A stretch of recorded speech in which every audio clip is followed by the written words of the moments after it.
Good morning, Bucknutters. Welcome into the Bucknuts Morning 5 here on Monday, April 11th, 2016. I am Dave Biddle, very happy to be joined by our Steve Helwagen. Steve, just a senseless, tragic murder of Will Smith over the weekend. Really one of the best defensive ends in Ohio State history, and a good man, too. We both got to know him a little bit, covering him, and I remember when Ohio State played in the 2007 National Championship game against LSU. In the Superdome, I was down there on the sideline, and I don't know if he really remembered me, but he acted like he did, and we talked for a little bit, and it's just heartbreaking. This is a man that was enjoying the second stage of his life. He was married with 3 kids, just a beautiful family. Just heartbreaking news, Steve, waking up to this yesterday.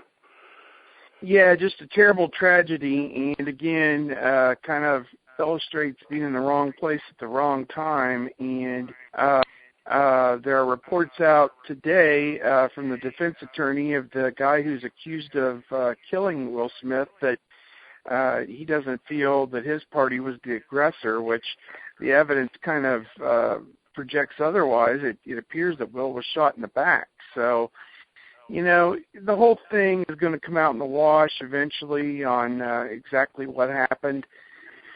And obviously his wife would be a fairly credible witness. It sounds like she's going to come through this. She got shot in the leg. And I'm certain she'll have her side of this story of what happened. And, when we get all of the information, I think this guy's going to go to jail for a very long time. Yeah, and Steve, let me jump in real quick. This defense attorney can go pound sand. And I know what else is he going to say, but these media outlets should not be contacting this stupid defense attorney. And the idea that his client was the aggressor, not only did he shoot Will Smith several times, as you said, in the back, he shot his wife. He was the one that bumped Will Smith's car. And, if you talk to law enforcement, that's a good way. That's kind of a trick when it comes to carjacking. You bump the car in front of you, you try and get the driver out of the car. So who knows what this guy was thinking.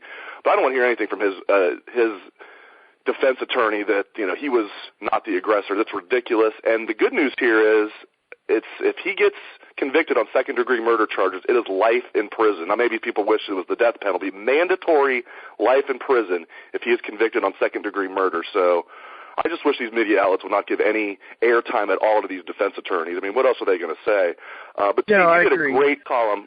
You did a great column for the site yesterday. Fantastic. I hope everybody gets a chance to read that.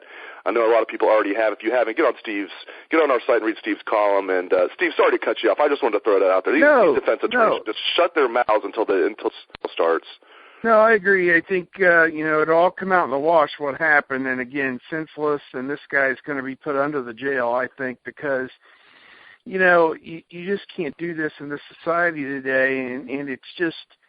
Again, this is Will Smith who, came from Utica, New York, played at Ohio State, was an All-American, played on the national championship team, had a sack on the very first play against Miami. It kind of set the tone for that game and the way the defense kind of attacked Miami in that game.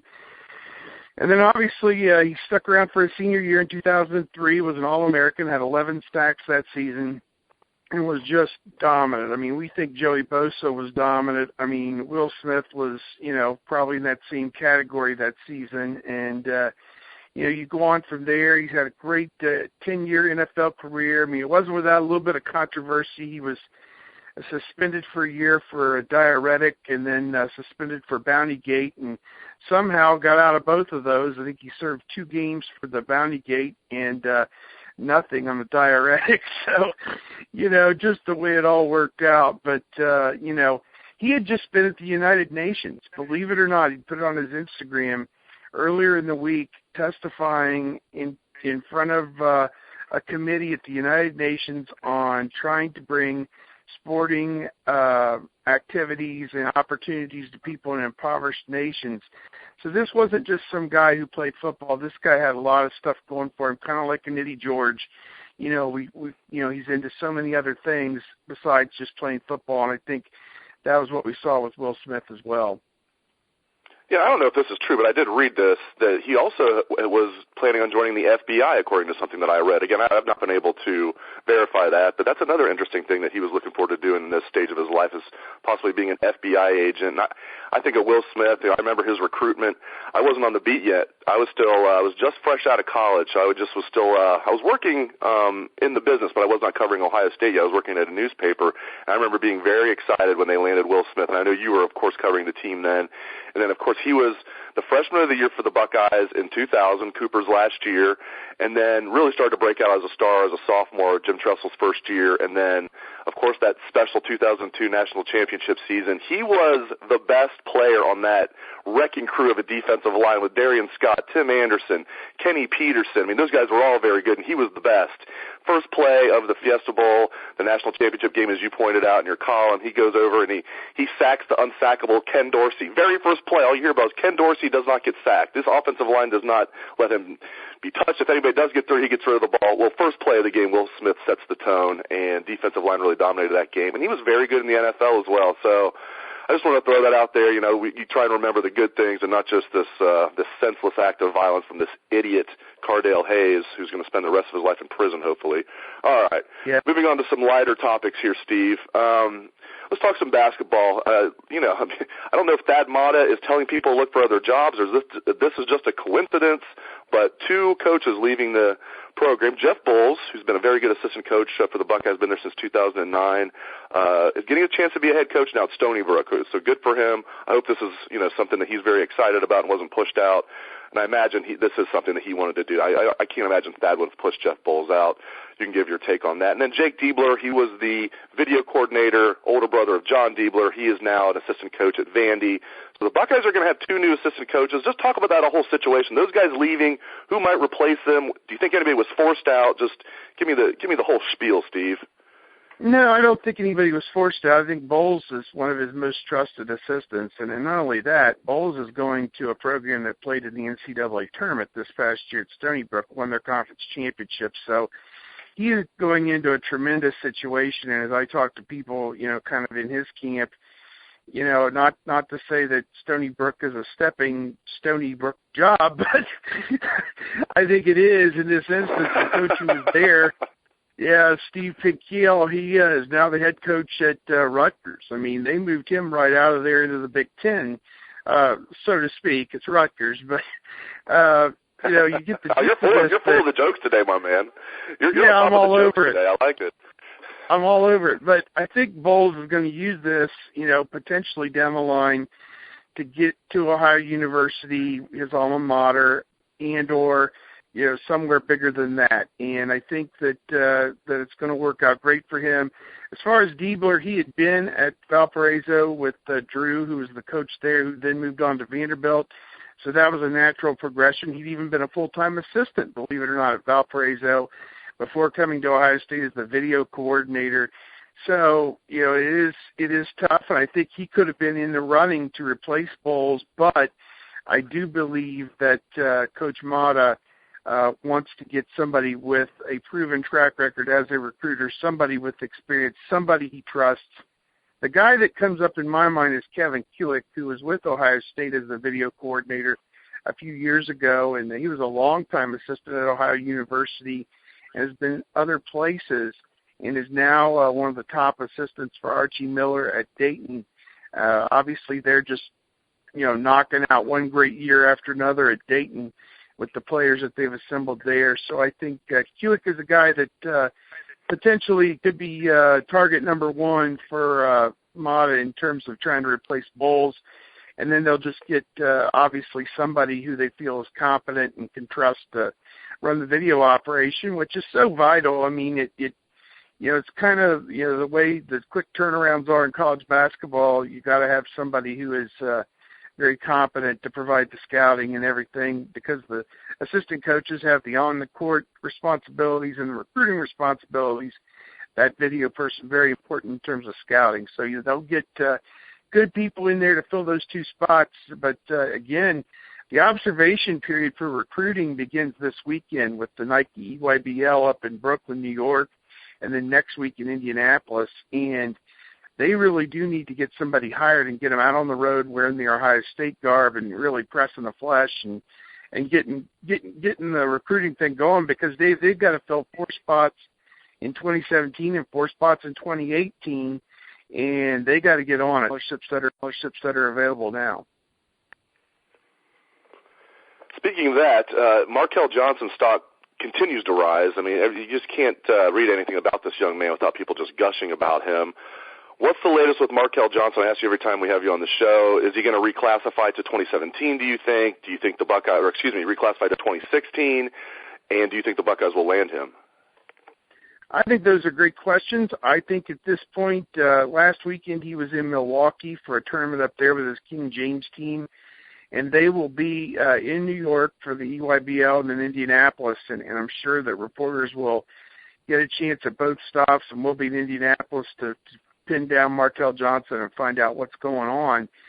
But the word coming from the people around his King James program last week in Milwaukee was he was leaning towards staying in the 2017 class, and that's not good news for Ohio State, because obviously losing A.J. Harris, they need a backup point guard yesterday or another person at that position, to play with Jaquan Lyle. So, I think that they're in kind of a bind regarding that. They looked at Demetric Trice, who's from Wayne High School down in Dayton. He was at IMG Academy, this past year. They went down there and saw him, and Wisconsin went down and saw him. Wisconsin offered. Ohio State, to our knowledge, is not. And he's only 5'11", but, his brother Travis did play at Michigan State. So I guess we'll have to wait and see what happens with that. But I guess, we'll talk to Markell the next chance we get, and we'll see what we can find out. It wasn't a slam dunk to Ohio State. Louisville was the first school that really offered him and came after him. So, we'll have to see what direction he's going to go. Playing AAU ball with this King James team, if he sees that all the way through and or has some summer school responsibilities, if he does want to reclassify, he was not going to enroll probably until August anyway. So it's kind of an interesting situation. He'd be a great help to the program, but, again, kind of up in the air on all sides right now. Let's close the show with some football coverage, some football talk. Buckeyes are practicing as we speak right now, and then we're going to get a chance to interview Urban Meyer at 11 a.m. today. This is our last time really interviewing Urban Meyer in person until after the spring game. He will have a teleconference later this week. There's no other media opportunities this week other than today with Urban Meyer, and then the Big Ten teleconference on Thursday with Urban Meyer and a few players. So when we chat with him today, Steve, what's maybe something you're really curious to hear from Coach Meyer? Oh, my goodness. Well, he was pinning everything on this scrimmage on Saturday to build his two deep, and I don't expect him to go through each position and say, okay, we've got this guy 1 and this guy 2. And honestly, we had a thread on our message board demanding a two deep, and I did the best I could to try and carve it out there. And even when I did it, I left 2 or 3 guys out of there, and it was immediate that people came in and said, well, what about this guy? What about this guy?